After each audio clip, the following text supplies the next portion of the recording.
Hello everybody, welcome to this video. So guys, आज हम लोग इस वीडियो में डिस्कस करने वाले हैं important current affairs from 25 to 31 of December 2025।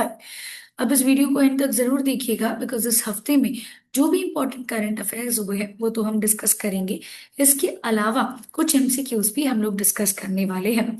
But before starting with that guys, अगर आप लोग लॉ, एमबीए या बीबीए एंट्रेंस एग्जाम की तैयारी कर रहे हो तो फटाफट से अपनी प्रिपरेशन स्टार्ट कर दीजिए विद बी एडुकेट, जहाँ पे हमारे offline coaching centres Ghatkopar and Dombivli में है एंड ऑनलाइन लाइव लेक्चर्स भी अवेलेबल है, जिससे आप घर बैठे बैठे अपने एंट्रेंस एग्जाम की तैयारी कर सकते हो। इसके अलावा रिकॉर्डेड लेक्चर्स अवेलेबल है सेल्फ स्टडी के लिए। तो देरी किस बात की गाइस, फटाफट से अपनी प्रिपरेशन स्टार्ट कर दीजिए और इस नंबर पे हमें कांटेक्ट करिए फॉर मोर इन्फॉर्मेशन। तो चलिए गाइस, स्टार्ट करते हैं आज की हमारी पहली न्यूज से। संथाली ने ज्वाइन कर लिया है कॉन्स्टिट्यूशनल लैंग्वेजेस को। प्रेसिडेंट ऑफ इंडिया ने न्यू एडिशन भी लॉन्च कर दिया। प्रेसिडेंट द्रौपदी मुर्मू ने ये ओआईजी की स्क्रिप्ट राष्ट्रपति भवन में लॉन्च की 25 दिसंबर 2025 को। इन्हें मिला कि इससे संताली पीपल अब रीड एंड अंडरस्टैंड कर पाएंगे कॉन्स्टिट्यूशन ऑफ इंडिया को उनके खुद के लैंग्वेज में, और ये एक बहुत बड़ा मूवमेंट ऑफ प्राइड था। ये रिलीज कोइंसाइड करता है विद द सेनेंट्री ऑफ द ओआईजी की स्क्रिप्ट, जहाँ पे लॉ मिनिस्ट्री को उनके एफर्ट्स के लिए बहुत अप्रिशिएट भी किया उन्होंने। ये इवेंट को अटेंड किया vice president of India and minister of state for law and justice, जहाँ पे संताली एज ए लैंग्वेज को हाईलाइट किया गया, उसकी इम्पोर्टेंस को, कि कैसे ये एक एंशियंट लैंग्वेज है और अब ये इंक्लूड करी गई है in the 8th schedule of the constitution of India. Next news है, गवर्नमेंट इज ऑल सेट, वो इंट्रोड्यूस करने वाले हैं इंडिया का फर्स्ट एंटी टेरर पॉलिसी, जहां पे कॉम्प्रिहेंसिव एंटी टेरर पॉलिसी होगा, जिसका मीनिंग होगा कि कैसे प्रोवाइड किया जाए एक यूनिफाइड फ्रेमवर्क को एंड प्रिवेंट किया जाए इन्वेस्टिगेटिंग टेररिज्म को, रिस्पॉन्ड किया जाए टेरर रिलेटेड इंसिडेंट्स को जल्द से जल्द। ये पॉलिसी एम्फसाइज करती है इमर्जिंग थ्रेट्स जैसे कि डिजिटल रेडिकलाइजेशन, ओपन बॉर्डर्स का मिसयूज होना, फॉरेन फंडेड कन्वर्जन नेटवर्क्स का, एंड प्रमोट करता है stronger coordination among the intelligence and the law enforcement agencies. Consultations भी किए जा रहे हैं स्टेट पुलिस चीफ्स के साथ एंड सेंट्रल एजेंसीज के साथ, अलॉन्ग विद द लेसन्स जो रिसेंट अटैक्स हुए पहलगाम एंड रेड फोर्ट के यहाँ पे, अब वो शेप कर रहे हैं इस पॉलिसी को। नेक्स्ट न्यूज है, गोदावरी एटमॉस्फेरी विटनेस करेगा 40th Asian water bird census January 10 and 11 को। इसमें कोरलेंगा वाइल्ड लाइफ सेंचुरी जो आंध्र प्रदेश में है, ये भी इंक्लूडेड होगा। ये सेंसस ऑर्गेनाइज किया गया है आंध्र प्रदेश फॉरेस्ट डिपार्टमेंट के द्वारा, जो मॉनिटर करेगा कि migratory species such as the Indian skimmer and the great north, जो दोनों इस वक्त एंडेंजर्ड है, and Eurasian curlew near threatened है, and Eurasian oystercatcher. Godavari का ये rich mangrove forest, mud flats and sand bars provide करते हैं critical feeding and breeding grounds, जो ग्लोबली उसे एक सिग्निफिकेंट एरिया बना देते हैं वाटर बर्ड्स के लिए। नेक्स्ट न्यूज है, राष्ट्र प्रेरणा स्थल इनॉग्रेटेड इन लखनऊ, जो ऑनर करता है अटल बिहारी वाजपेयी को। इसका इनॉग्रेशन 26 दिसंबर 2025 को हुआ, जो कमेमोरेट करता है 101st birth anniversary of the former prime minister Atal Bihari Vajpayee. ये 65 एकड़ का नेशनल मेमोरियल है वसंत कुंज में, जो फीचर करता है 65 foot tall bronze statue of Atal Bihari Vajpayee, Shyama Prasad Mukherjee, Deendayal Upadhyay, जो सिंबलाइज करते हैं ideals of nationalism and public service को। एक मेजर हाईलाइट है ये कि 98,000 स्क्वायर फीट का लोटस शेप म्यूजियम भी है, जो शोकास करता है इंडिया की डेमोक्रेटिक जर्नी को एंड इंडिया के डेमोक्रेसी के लीडर्स को कॉन्ट्रीब्यूशंस को। नेक्स्ट न्यूज है, अरवलीज अब स्ट्रॉन्गर प्रोटेक्शन मिलेगा इन्हें एज सेंटर ने एक्सपांड कर दिया है नो माइनिंग जोन्स। सेंटर ने इम्पोज कर दिया है complete ban on the new mining leases, जो एंटायर अरवली रेंजेस में आते हैं। ये गुजरात से लेके दिल्ली एनसीआर तक के एरिया को कवर करते हैं to protect one of the world's oldest mountain systems. ये डिसीजन एक साथ ही साथ मैंडेट करता है एक्सपांशन ऑफ प्रोटेक्टेड जोन्स, जहाँ पे जो भी एग्जिस्टिंग माइनिंग ऑपरेशंस चल रहे हैं वो कंटिन्यू होंगे, but strict environmental oversight and supreme court के गाइडलाइंस के तहत। मेन इंटेंशन ये है कि जो इलीगल माइनिंग हो रहा है, डेजर्टिफिकेशन हो रहा है, उसे प्रिवेंट किया जाए, ताकि बायोडाइवर्सिटी को प्रोटेक्ट करके हम ग्राउंड वाटर रिचार्ज को ज्यादा स्ट्रेंथन कर सके एंड लैंडस्केप कंजर्वेशन भी कर सके। नेक्स्ट न्यूज है, गुजरात बन चुका है tiger state after 33 years. NTCA का डिक्लेरेशन आ चुका है। NTCA is national tiger conservation authority, जिसने अब गुजरात को ऑल इंडिया टाइगर एस्टिमेशन में इंक्लूड कर दिया है। ये गुजरात का रिटर्न है to the national tiger census after the exclusion in 1989 due to lack of confirmed sightings. Next news है, इंडिया लीड करने वाला है प्रेस्टिजियस किम्बरली प्रोसेस को, जो जनवरी 1 2026 से स्टार्ट हो रहा है। इंडिया इसे थर्ड टाइम लीड कर रहा है। एक ग्लोबल इनिशिएटिव है एथिकल डायमंड ट्रेड के लिए। ये डिसीजन रिफ्लेक्ट करता है इंडिया के ग्रोइंग रोल को, जो प्रमोट करता है ट्रांसपेरेंसी एंड सस्टेनेबल सोर्सिंग, जिससे इंडिया फर्स्ट अब बन चुका है, becoming the vice chair on December 25। Kimberley process का मेन एम है कि ट्रेड कॉन्फ्लिक्ट्स नहीं हो और blood diamonds through Kimberley process. As chair India focus करेगा स्ट्रेंथनिंग गवर्नेंस पे, digital certification, traceability and transparency पे। नेक्स्ट न्यूज है, आर प्रगनंदा एंड अनीश गिरी जीत चुके हैं ग्लोबल चेस लीग 2025 का टाइटल। इंडियन ग्रैंड मास्टर्स, ये दोनों ही इंडिया का नाम रोशन कर चुके हैं, जहां पे उन्होंने हरा दिया है चैंपियंस त्रिवेणी कॉन्टिनेंटल किंग्स को इन द मुंबई फाइनल्स।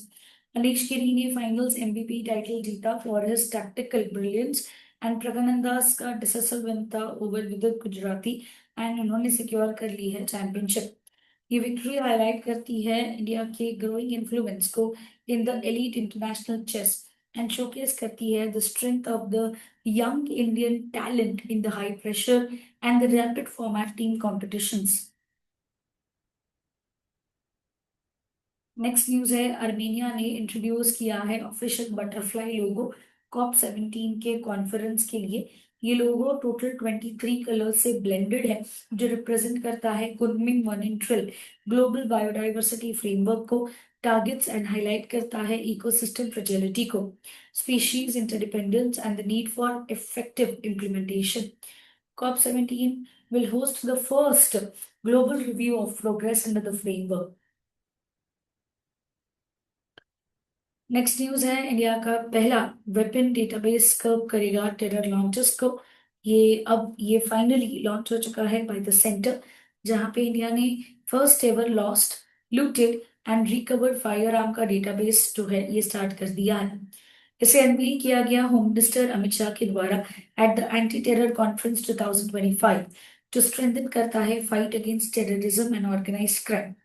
इसे डेवलप किया गया था नेशनल इन्वेस्टिगेशन एजेंसी के द्वारा, जो सेंट्रलाइज करेगा डिजिटल प्लेटफॉर्म एंड ट्रैक करेगा इन सारे फायर आर्म्स को across the states and the security forces, जिससे रियल टाइम एक्सेस भी मिलेगा, ताकि लॉ एनफोर्समेंट एजेंसीज ट्रेस कर सके वेपन मूवमेंट को, डिसमेंटल कर सके क्रिमिनल नेटवर्क्स को, एंड प्रिवेंट कर सके मिसयूज ऑफ द वेपन्स जो एक्सट्रीमिस्ट एंड इंसर्जेंट ग्रुप्स के द्वारा हो सकता है। नेक्स्ट न्यूज है, फर्स्ट इंडियन स्टैंडर्ड फॉर अगरबत्तीज, इसे अनवील किया गया है, जहां पे रूल्स बनाए गए हैं raw materials, burning performance, fragrance, chemical safety के लिए, ताकि हार्मफुल इंसेक्टिसाइड्स का इस्तेमाल ना किया जाए एंड टॉक्सिक सिंथेटिक फ्रेगनेंसेस का भी इस्तेमाल ना हो। स्टैंडर्ड प्रोटेक्ट करता है कंज्यूमर हेल्थ को, indoor air quality and environment को भी, एंड ये बूस्ट करेगा trust in the Indian products, जिससे इंडस्ट्री को ग्रो करने में और भी ज्यादा हेल्प होगी। नेक्स्ट न्यूज है, पीवी सिंधु को इलेक्ट किया गया है as the chair of the BWF athletes commission, जहां पे ये अब चेयर को लीड करेंगी 3 साल के लिए, 26 से लेकर 29 तक, एंड ये स्ट्रेंथन करेंगे athletes representation in the global badminton governance. Commission के मेंबर रह चुके हैं सिंस 2017 एंड BWF के integrity ambassador since 2020।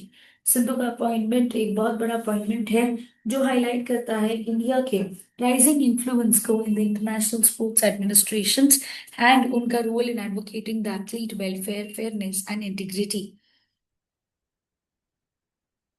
Next news है ग्रीन टू गोल्ड इनिशिएटिव में हमें हिमाचल प्रदेश जो है देखने को मिल रहा है जो एम्ब्रेस कर रहा है इंडस्ट्रियल हेम्प फार्मिंग को। It was once linked with illicit drug trade but अब it will be contributed under the strict regulations. Versatile crop में एप्लीकेशंस है in the medicine textile paper cosmetics biofuels etcetera. ये policy position करती है हिमाचल प्रदेश को जो उसे एक लीडर बनाती है in the bio economy and ये मूव है toward self reliance by 2027। Next news है fifth national conference by the chief secretaries. इसे चेयर किया प्राइम मिनिस्टर नरेंद्र मोदी ने। ये मीटिंग न्यू दिल्ली में हुई जो स्ट्रेंथन करती है सेंटर स्टेट कोऑपरेशन को एंड कोऑपरेटिव फेडरलिज्म को।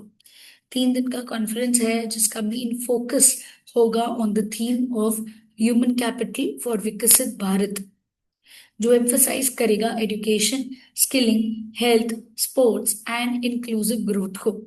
डिस्कशंस कवर कर रहे हैं गवर्नेंस रिफॉर्म्स आ रहे हैं डीरेगुलेशन आ रही है टेक्नोलॉजी को लेकर के governance agri stack tourism development Aatmanirbhar Bharat and post LWE development strategy हमें देखने को मिलेगी। कॉन्फ्रेंस का मीनिंग है कि जो नेशनल प्रायोरिटीज है उसे अलाइन किया जाए स्टेट लेवल इम्प्लीमेंटेशन के थ्रू ताकि एक structured dialogue and best practices जो है ये एनफोर्स की जा सके। ये रीइंफोर्स करता है people centric outcome based governance जो सपोर्ट करता है इंडिया की लॉन्ग टर्म डेवलपमेंट विजन को।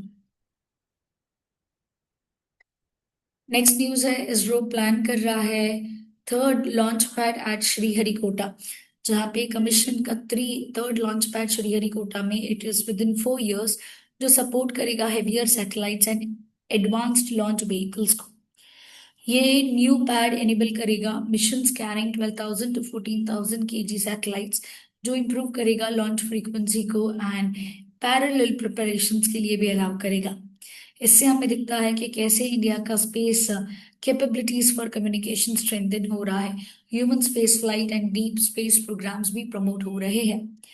ये सतीश धवन स्पेस सेंटर में लोकेटेड है जो 175 स्क्वायर किलोमीटर का है और ये इंडिया का प्राइमरी लॉन्च बेस है सिंस 1971 एंड ये थर्ड पैड एनहांस करेगा operational flexibility national security commercial competitiveness and India's position as a global space launch hub. Next news है right to passport as a part of personal liberty. Supreme court ने rule out किया है ये कि passport flows from personal liberty. अभी pending criminal cases जो है do not automatically prevent passport issuance अगर कोर्ट उसे परमिट करता है। कोर्ट ने बोला कि पासपोर्ट का पोजेशन रखना बहुत डिफरेंट है from the permission to travel abroad. Permission के लिए क्रिमिनल कोर्ट्स उसे एसेस करते हैं नॉट अथॉरिटीज।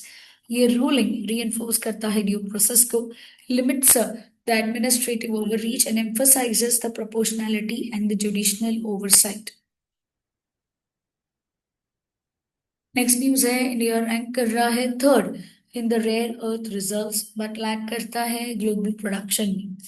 इंडिया में total 6 to 7% of the global resources है बट कंट्रीब्यूट करता है less than 1% of the global production जो एक मेजर स्ट्रेटेजिक गैप है। ये मिसमैच इसलिए है because of the regulatory hurdles radioactive monetized linked constraints limited mining and refining capacity and weak value chain integration. जबकि China dominate करता है 90% of the global refining को एंड लीड करता है इस प्रोडक्शन को। इंडिया का output remains minimal despite its resource strength. A small Japan link joint venture progress mark कर रहा है बट स्केल अभी भी लिमिटेड है।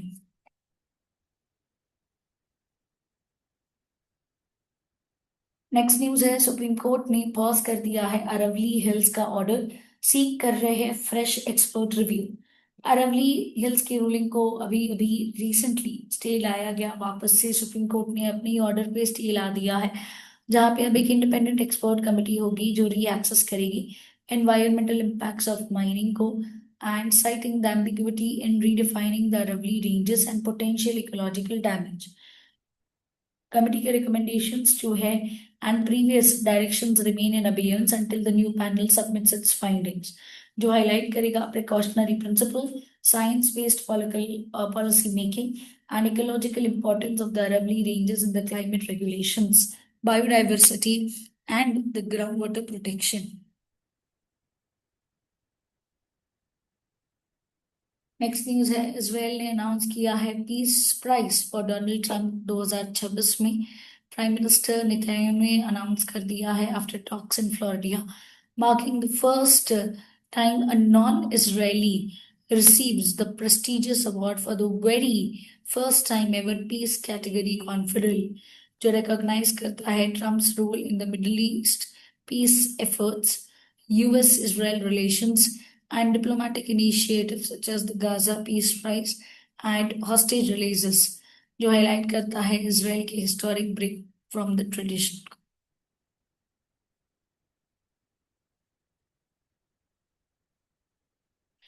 नेक्स्ट न्यूज है, इंडिया ने रिकॉर्ड किया है 5.5 लाख ट्रेडमार्क रजिस्ट्रेशंस 2025 24-25 में। ये हाईएस्ट एवर है इन द सिंगल ईयर, जो रिफ्लेक्ट करता है स्ट्रॉन्गर आईपी प्रोटेक्शन को, स्ट्रीमलाइन करता है and growing confidence of the innovators and the startups in the business. ये सर्च एट्रीब्यूटेड है towards the digitisation of IP service, faster examination awareness campaigns with the pharmaceutical, veterinary and the health care sectors, जो leading है इस वक्त filings में। ये milestone align करता है विद इंडियाज विजन, जो स्ट्रेंथन करता है इनोवेशन इकोसिस्टम, बूस्ट करता है एंटरप्रेन्योरशिप को भी। नेक्स्ट न्यूज है, इंडिया बन चुका है फोर्थ लार्जेस्ट इकोनॉमी, सरपास कर दिया है जापान को to become the world's fourth largest economy with the GDP of $4.18 trillion, driven by strong domestic consumption, robust reforms, and accelerating growth. चलिए आ जाते हैं हमारे करंट अफेयर क्वेश्चंस पे। फर्स्ट क्वेश्चन है, कौन सी स्टेट गवर्नमेंट ने लॉन्च किया है ग्रीन टू गोल्ड इनिशिएटिव, जो प्रमोट करता है इंडस्ट्रियल हेम्प कल्टीवेशन को? करेक्ट आंसर है हिमाचल प्रदेश। नेक्स्ट क्वेश्चन है, कौन सी कंट्री बन चुकी है फर्स्ट कंट्री जिसे फॉर्मली रिकॉग्नाइज किया गया है as the self declared republic of the Somaliland and independent and a sovereign state? Correct answer है Israel. Next question is, Titan is the largest moon of which planet? Correct answer है Saturn.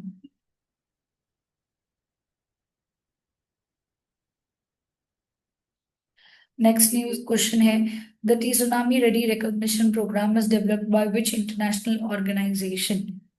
Correct answer है United Nations Educational, Scientific and Cultural Organization.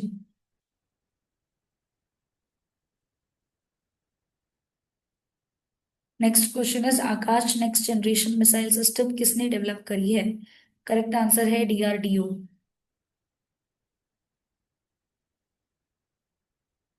Next question is, largest circular stone labyrinth recently कौन से state में discover हुआ है? Correct answer है Maharashtra. Next question is, India का largest circular stone labyrinth recently कौन से स्टेट में डिस्कवर हुआ? It is Maharashtra. Next is, YJ-20 hypersonic anti-ship missile developed by which country? Correct answer is China. So that's it guys, do like this video and अगर अपने channel को subscribe नहीं किया है तो कर लीजिए। अगर आप लोग लॉ, MBA या BB एंट्रेंस एग्जाम की तैयारी कर रहे हो तो फटाफट से हमें इस नंबर पे कांटेक्ट करिए फॉर मोर इन्फॉर्मेशन।